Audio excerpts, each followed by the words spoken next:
Hello friends दिसंबर 2024 के लिए GSTR 2B को लेकर एक नया अपडेट निकल के आ रहा है। जीएसटीआर 2B जो अगर इस बार आपकी जनरेट नहीं हो रही है या फिर आपका डिफरेंस है बिटवीन जीएसटीआर 2A और 2B, तो इस केस में अब आपके लिए एक गाइडलाइन यहाँ पर जीएसटी पोर्टल पर आ चुकी है। लास्ट मंथ ये बहुत प्रॉब्लम हो रही थी, जीएसटीआर 2B जनरेट नहीं हो रहा था या फिर सप्लायर ने जीएसटी जो रिटर्न्स थे अपने टाइमली फाइल कर दिया था, तो जीएसटीआर 2A में तो आ रहा था बट जीएसटीआर 2B में नहीं आ रहा था और बहुत केसेस में जीएसटीआर 2B नील जनरेट हो रही थी। उससे रिलेटेड यहाँ पर जीएसटी पोर्टल पर एक अपडेट आ चुका है कि अगर आपकी जीएसटीआर 2B जनरेट ही नहीं हो रही है और जनरेट हो गई है बट नील की जनरेट हो गई है या फिर 2A और 2B में आ रहा है डिफरेंस, तो उस केस में आपको क्या करना है, उस केस में आपको आईएमएस सबमिट करना पड़ेगा। देखिए, वैसे तो आईएमएस जो है वो एक ऑप्शनल फैसिलिटी है। अगर आप आईएमएस में कुछ भी नहीं करेंगे तो ऑटोमेटिक जैसे जीएसटीआर 2B पहले जनरेट हो रहा था अभी भी जनरेट होगा। बट अगर जीएसटीआर 2B में एरर आ रही है या जीएसटीआर 2B आपका जनरेट ही नहीं हो रहा है, उस केस में फिर आपको आईएमएस को क्या करना होगा, उस पर आपको सबमिट करना होगा और तब जाके आपका जीएसटीआर 2B यहाँ पर जनरेट होगा। अगर आप देखोगे ध्यान दिए जीएसटी पोर्टल पर, तो अब ये अपडेट कहाँ पर है, देखिए जीएसटी पोर्टल अपने आप में बहुत ही अच्छा है, बहुत ही इंटरैक्टिव है। अगर आप पोर्टल पे ध्यान से देखोगे तो ये जो रेड पट्टी आ रही है ना, यहाँ पर बहुत से इंफॉर्मेशन अपडेट होती है। फिर मेरे पास मैसेज आते हैं कि सर ये अपडेट कहाँ पर है, हम ढूंढ नहीं पा रहे हैं, तो बहुत से इंपॉर्टेंट अपडेट यहाँ पर भी आपको दिख जाते हैं।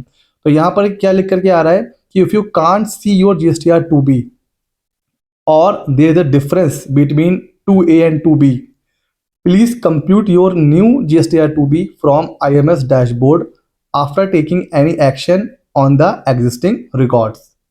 वैसे तो IMS क्या है, ऑप्शनल है, आप चाहो तो उसको सबमिट करो वरना छोड़ दीजिए, GSTR 2B ऑटोमेटिक आ जाता है। ये माना जाता है कि जो भी इनवॉइस IMS में आ रही है डीम्ड एक्सेप्ट मानी जाती है। बट अगर आपका GSTR 2B यहाँ पर जनरेट ही नहीं हो रहा है तो फिर यहाँ पर कहा गया है कि अब आपको क्या करना है, आपको अपने IMS डैशबोर्ड पे जाना है, वहां से फिर आपको अपना जीएसटीआर 2B कंप्यूट करना है।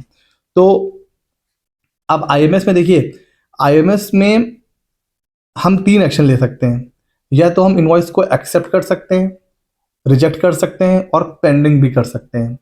तो अब जितनी भी इनवॉइस आ रही है सब पर आपको जा करके जो है एक्शन नहीं लेना है। किसी भी एक इनवॉइस में जाके आप एक्शन लोगे, बाकी इनवॉइस अगर आप छोड़ भी दोगे तो वो डीम्ड टू बी एक्सेप्टेड मानी जाएंगी। तो आपको क्या करना है, आपका जीएसटीआर 2B सपोज वो है सेल्फ जनरेट नहीं हो रहा है। जीएसटीआर 2B वैसे तो सेल्फ जनरेट होता है, हमें पता है, बट आपका सपोज दिसंबर का जो जीएसटीआर 2B आएगा वो सेल्फ जनरेट नहीं हुआ। फिर आपको क्या करना है, आपको जाना है आईएमएस पे और वहां पर जाकर के किसी भी इनवॉइस पर आपको या तो उसको एक्सेप्ट कर लीजिए, अगर रिजेक्ट है तो रिजेक्ट कर दीजिए या पेंडिंग कर दीजिए, और उसके बाद आपको कंप्यूट करना है। सारे इनवॉइस पे एक्शन लेने की नीड नहीं है। पोर्टल पे क्या लिखा हुआ है, आफ्टर टेकिंग एनी एक्शन, आपको कोई भी एक एक्शन लेना है, बाकी जो इनवॉइस जिस पर आप कोई भी एक्शन नहीं लोगे वो डीम टू बी एक्सेप्ट मानी जाती हैं।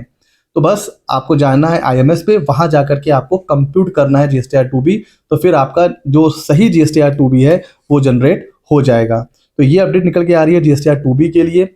आज है 7, तो 13-14 तक हमारा जीएसटीआर 2B जो है जनरेट हो जाता है। चेक करिए, अगर आपको लग रहा है कि जीएसटीआर 2B में कुछ एरर है तो फिर आप आईएमएस के थ्रू उसको कंप्यूट कर सकते हैं। और ऐसी अपडेट के लिए हमारे चैनल को सब्सक्राइब कर लीजिए। मिलते हैं अगले नॉलेजेबल वीडियो में।